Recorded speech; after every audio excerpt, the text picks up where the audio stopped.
finally managed to find time to put the LED strips up. It's been like 6 months. Oh, I'm nothing if not a procrastinator. Over the past few years, we've seen a bit of a revival of the small screen when it comes to Star Trek and Star Wars. Star Trek made its return to TV after 12 years with Star Trek Discovery, and Star Wars made its live-action TV debut with The Mandalorian in 2019. And now in 2023, we see both franchises flourishing with many different series under their belts. Have a new Stargate on the way, and Doctor Who being under a new showrunner. This really seems to be a golden age in science fiction TV. Now, some are better than others, but on the whole, these shows are pretty good. The Mandalorian shows us a new side of the Star Wars universe. Strange New Worlds is a return to form with the Planet of the Week episode. Andor looks at the rebellion with a gritty and darker tone. And Picard gave us the Next Generation reunion that we've been waiting for since 2002. The whole cast returned for this. We had Data come back, and the culmination of his arc became the most human he has ever been. We had Picard experience new life and unite with his son. And we see 7 of 9 finally become captain of the Enterprise G, no less. And the appearance of the Enterprise D as well was just absolutely great. Cherry on the cake, lots of nostalgia. And it's great, all this nostalgia is great, but it's something to be careful of.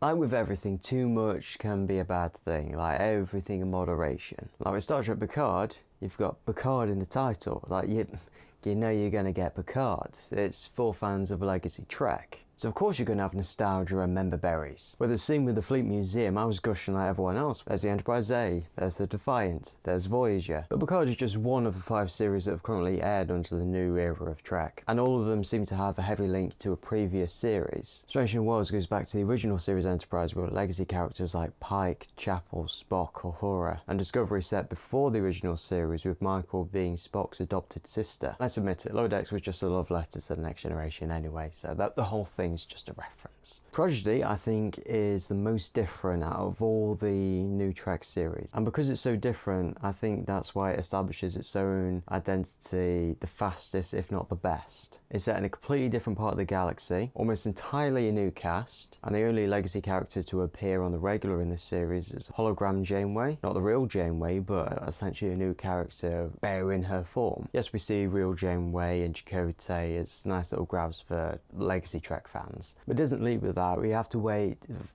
quite far into the series in order to see that. It's a great reward for us fans. And it's brought up organically in the story. It doesn't feel like a cheap nostalgia grab. And I'm not lambasting the other shows. I mean, I think the best episode in all of New Trek so far is Equality of Mercy, which is the season 1 finale of Strange New Worlds. It was a retelling of the original series episode A Balance of Terror, where Pike experienced an alternate future where he is commanding the Enterprise instead of Kirk, while Kirk's quick thinking helps to destroy the Romulan bird of prey and therefore preventing a war. It's Pike's hopeless optimism that accidentally leads to the war, ultimately killing billions of people. In terms of character, it's immense to Pike why, for the sake of the galaxy, he can't escape his fate. It's a needs of the many, needs of the few situation. Star Trek at its best. But is that not part of the issue? That a lot of the episodes, especially the best episodes of New Trek, are relying a lot on legacy characters, nostalgia and callbacks, and they're doing that instead of developing their own stuff, their own stories. Yes, I know with Trek we've got nearly 60 years to reference, but if New Trek can't stand on its own,